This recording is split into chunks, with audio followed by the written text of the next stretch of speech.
just going to have a little follow-up, short one about e-commerce again, and go through a couple parts of our book just to make sure that we're up to, we include all the content. So we have e-commerce, which is basically doing online business. We have e-business, which is basically an individual business that's using the internet. But also, I think there's a strict definition of e-business as a business that only does business online. So if you're doing e-commerce, you can have a shop and then you're using the internet to also sell your products or distribute them. But an e-business is generally a business that's just online. M-commerce is like e-commerce, right? It's like doing business using mobile phone technology and apps versus websites, but it's very similar except for a few things, which is what I'll talk about today.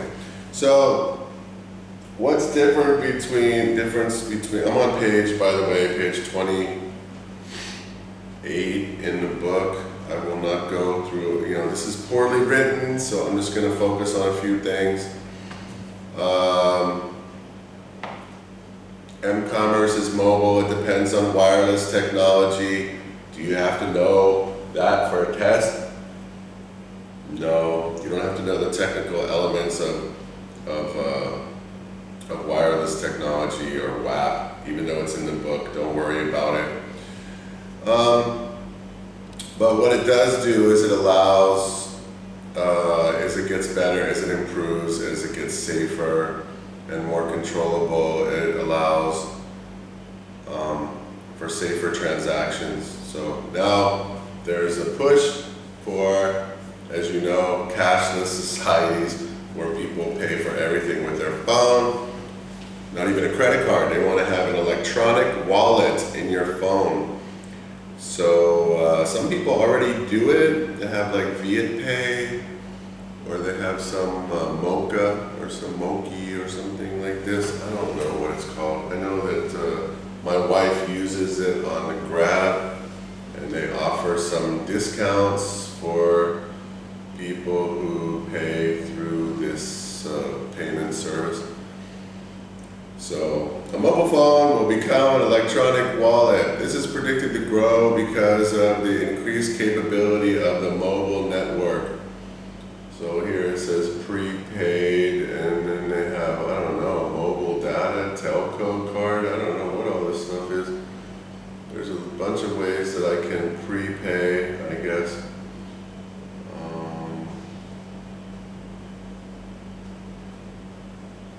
I don't know what the service is called. They ask me, so if I order a bike, they say, how do you want to pay? It's very slow. Time for that. Anyway, maybe that's the problem in the past, that the phones were very slow and that people didn't have patience to order things online, and now it's getting faster. So people are more willing to use it. Here it says, I can activate my Mocha wallet and use my balance for cashless payments. The arguments that people give for cashless are that it's convenient. Is it? Have you ever been in the supermarket and you stand behind someone who's trying to pay with their phone and it takes longer than if they were going to pay with money? It's happened to me many times. It's not always, it doesn't seem like it's always easier. And the other reason is security. They say, oh, people are so stupid they can't walk around with money in their pocket. If they have their phone, they'll never lose it, right? So it's supposed to prevent crime or something. I don't know. Maybe it does. Maybe that works. But there's some concerns. So first, PayPal. I'll talk about the innovation and enterprise. Page 28. Bottom of the page. PayPal Australia provides checkout services to more than 100,000 local businesses with more than 5.5 million customers. PayPal has opened an m-commerce service in Australia called PayPal Express Checkout. Express Checkout on mobile devices runs in mobile browsers with pages optimized for smaller mobile screens and mobile keyboards. Visa company also launched a mobile wallet where users can complete a payment with Visa Checkout without leaving the shop's website. So obviously, more payment is being done on phones. What are some sources of concern? You may get a question about that. What are some things that concern people about using m-commerce and payment systems, online payment systems? Of course, number one, or should it be number one anymore, are scams. Some people get tricked into giving their information away. They get a statement from what looks to be their bank, and then they have to put their password in again for no reason, and they end up getting scammed out of their money. So you have to be a little bit careful. Just interact with the official website or app of your bank, and then you don't have to worry about some scams. Don't answer emails that you didn't ask for. Privacy is probably more important. Privacy is dying. You can be tracked everywhere you go, everywhere you walk with your Google Maps. Google Maps tracks you. It tracks you all day, every day. They can recreate, anyone who wants to look at the data can recreate your entire day. If you have your mobile phone with you, they can just say, you went here, you probably did this, you went here, you probably did that. And they can even guess about why. Oh, they were thirsty at this time. And then they went to the bathroom. And then they went and sat with a colleague, because we can see those two phones are together. And then they chatted with their colleague for 20 minutes, probably about this thing that they're both interested in, because on Google Classroom it looks like they work together in the same subject. They can reconstruct your entire day based on the data that you leave now. So privacy is very limited.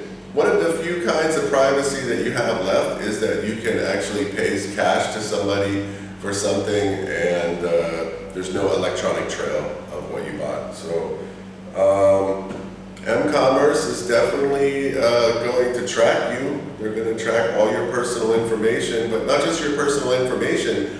People think it's just their data, like, oh, my birthday and this. No, they track your behavior. Your behavior data is what's being tracked, and how often you buy, and they're making a predictive model of you to try to predict what your next feeling or mood is going to be. Not just your next behavior, but what is your emotional feeling in the moment. So it's pretty, privacy is a huge issue now, and we already lost it in many ways.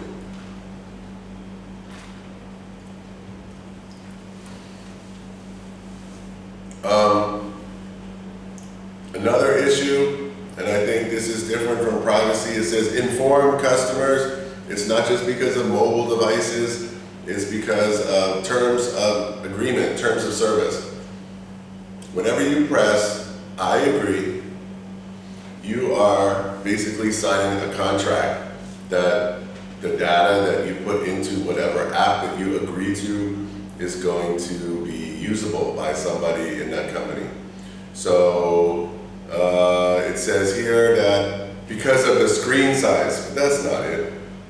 It's because there's so many conditions in that agreement that the customers may not be able to see the full terms and conditions of the details and services that they're buying. Yeah, that's happening.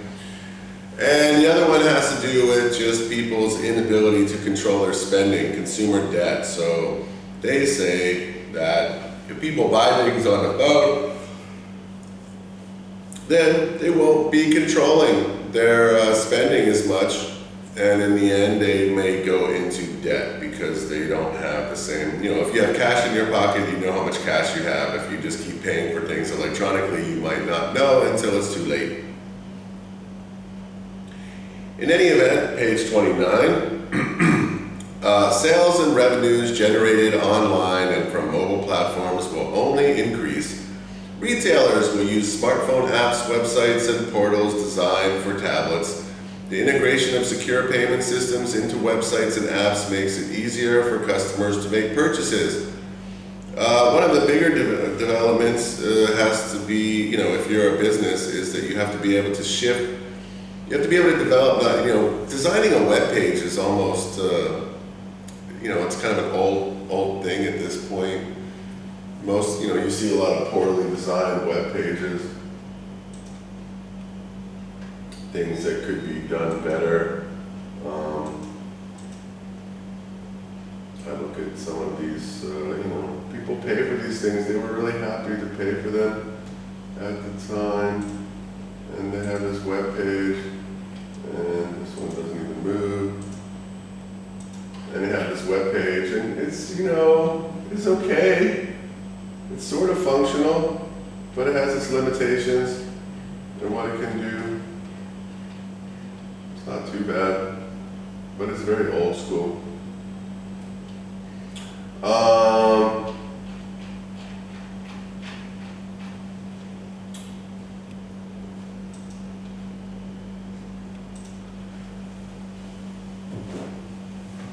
But people who if the customer has glitches, if there's a problem with your app or a problem with your website when you go from the laptop to the mobile phone, people won't want to use it. So it has to be optimized. It has to be useful for each format.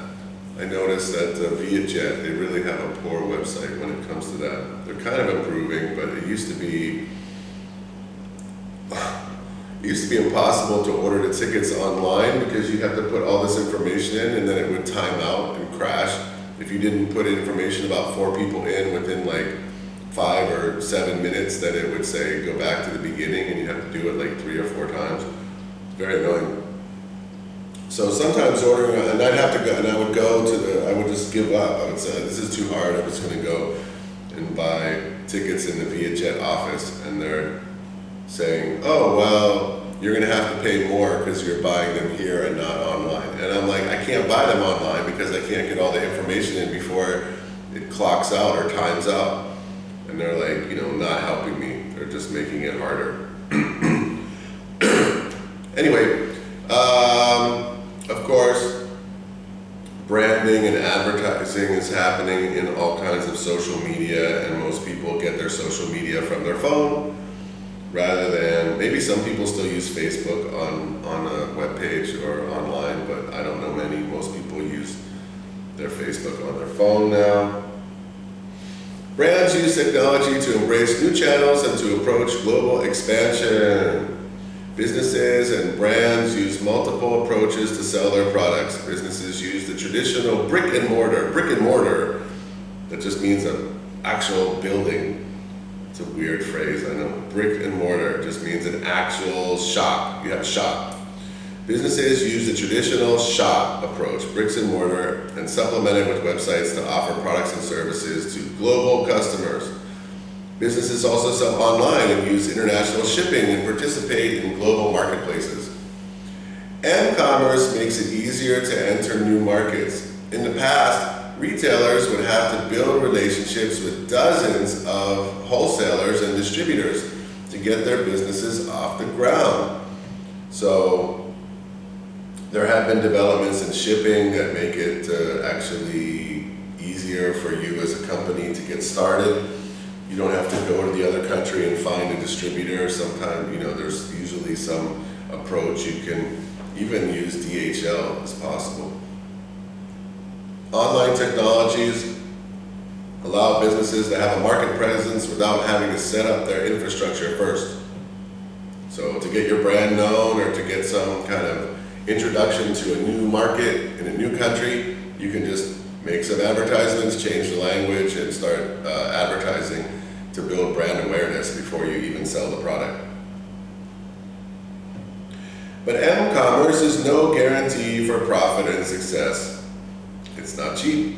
To set up and maintain a web presence and promote online services and manage distribution can be costly.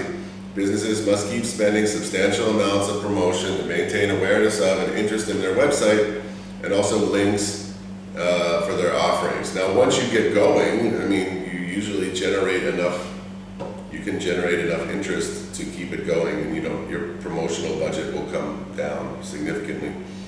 But a couple elements for success, maybe you can use these. A question might be, what kinds of what kind of strategies would e-businesses or e-commerce businesses using e-commerce need to use in order to be successful? One, optimize your tablet and smartphone experience. Make sure that for each kind of phone, actually there used to be different formats for Samsung, Android, and Apple, so you'd have to have at least 2 or 3 different formats. Figure out how to use social media and mobile marketing, and also have a service element. Some way that customers can interact with you, so you can do it through some voice over internet protocols, some free phone service like Viber or WhatsApp, or you can have like people online that can communicate in different languages, or you can have like chat. You can have a chat with someone who works in the company. So make sure that you're optimizing the phone, make sure that you figure out how to manage social media in that country, and also how to communicate, how to be able to serve the customer directly. So, in addition, there are some other e-commerce strategies. I'm on page 29 at the bottom of the page.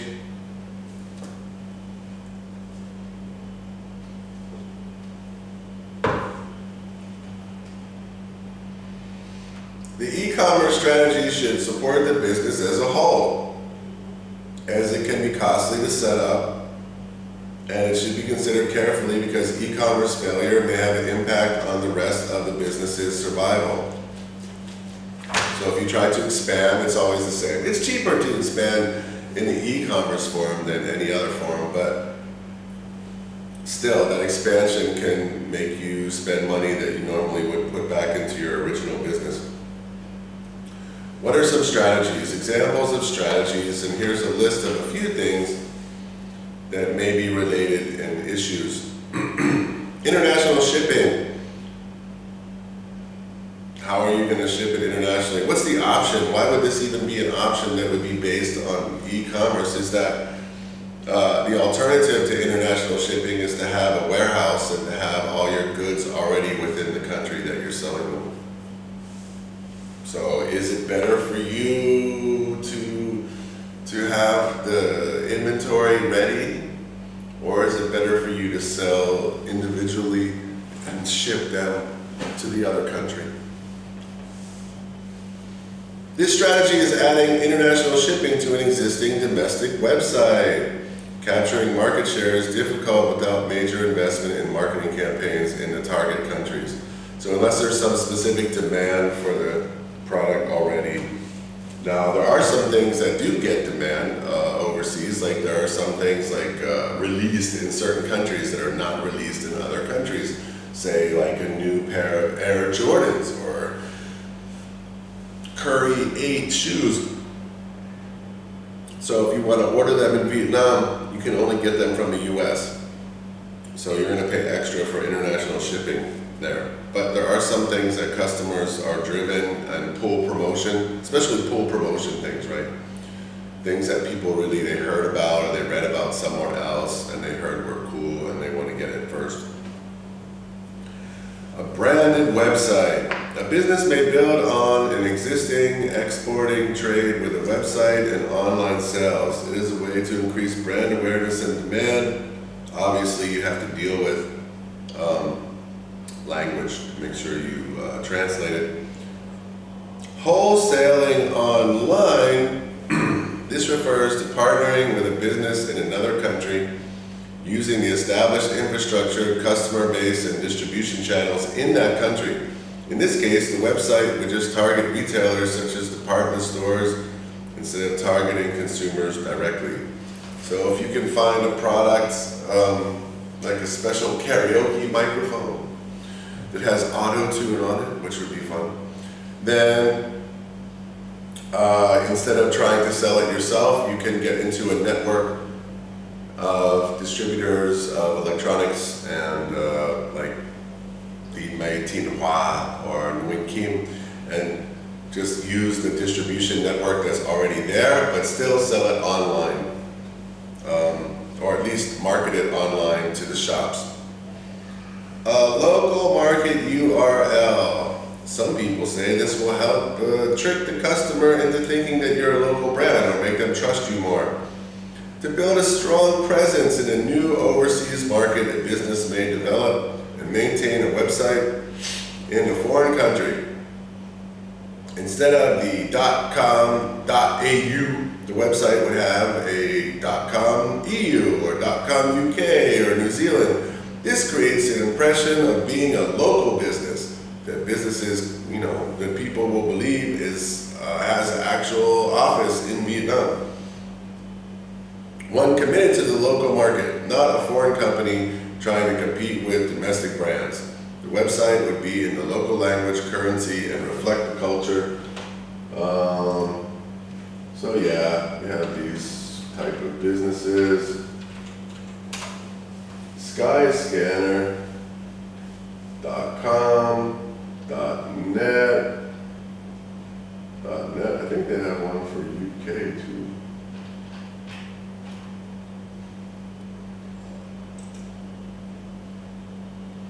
So this one, it said .com, and then it changed to Vietnam. And it has a VN in its title. So I'd rather go to skyscanner.com United States. They have Skyscanner Vietnam. You can change the language or change the URL. I'm not sure if it makes them look like they're from Vietnam or not. So anyway, those are some basic strategies that are used, just some overviews and definitions really.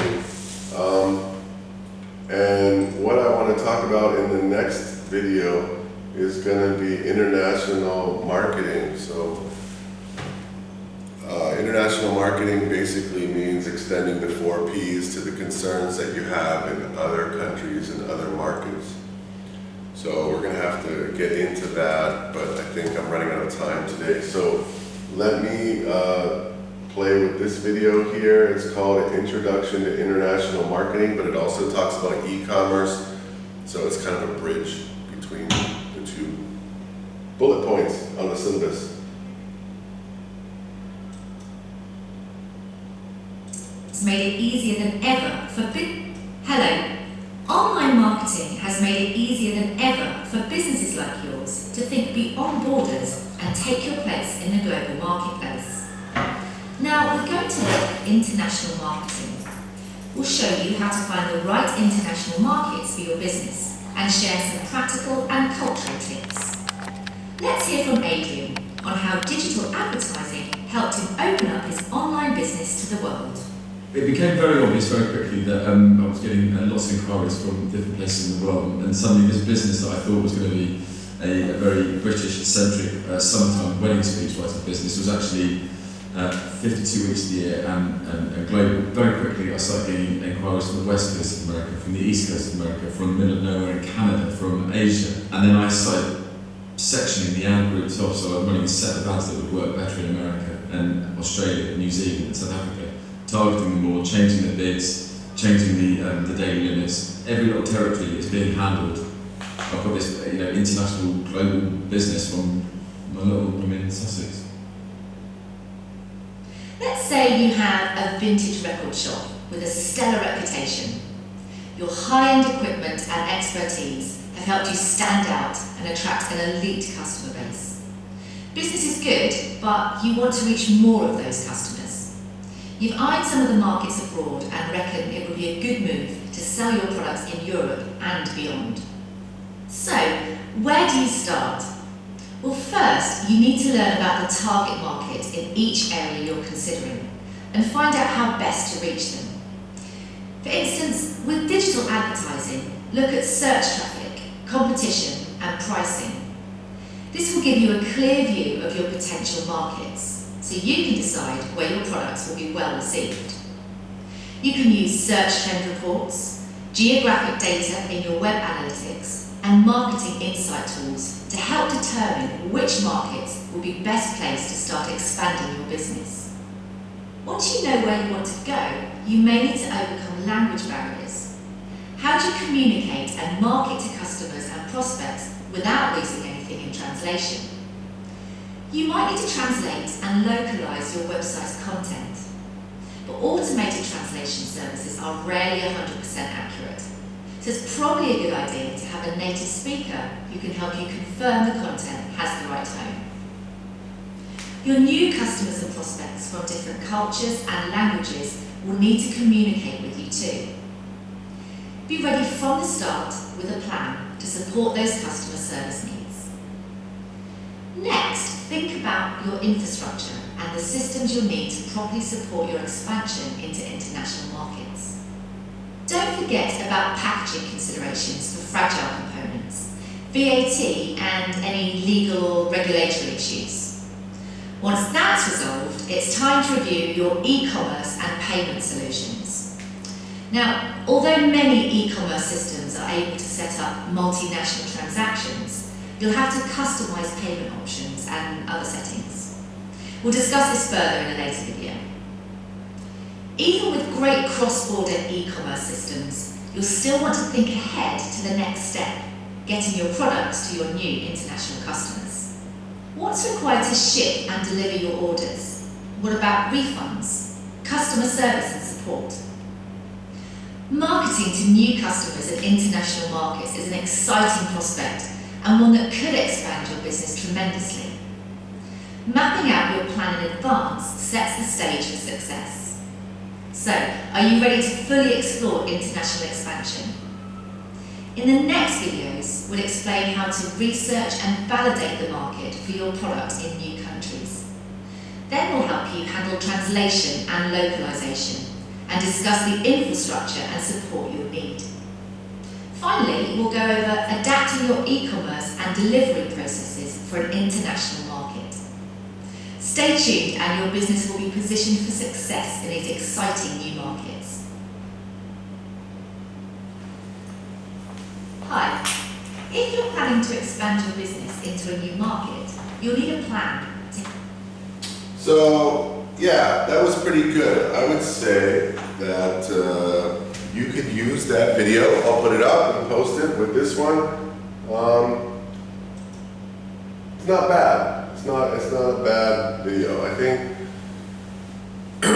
the list of things that she talks about and the things that you have to be concerned about are pretty inclusive of the major issues that you have to deal with. So I would watch that video and make a list of notes of all the different topics that she talks about, and make sure that you're. And then then we'll get into them. Right, then we'll sort them out, define them, and try to come up with some solutions that you can use for them.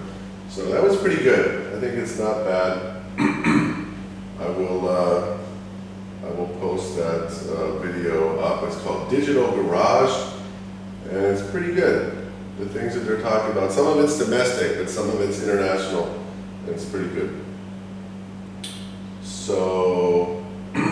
All right, so that's all I'm going to do for now, and we'll take a break, and then we're going to talk about international marketing. I'll do a full video next time, okay? Have a good day, everyone. Again, I'll talk to you on a Zoom.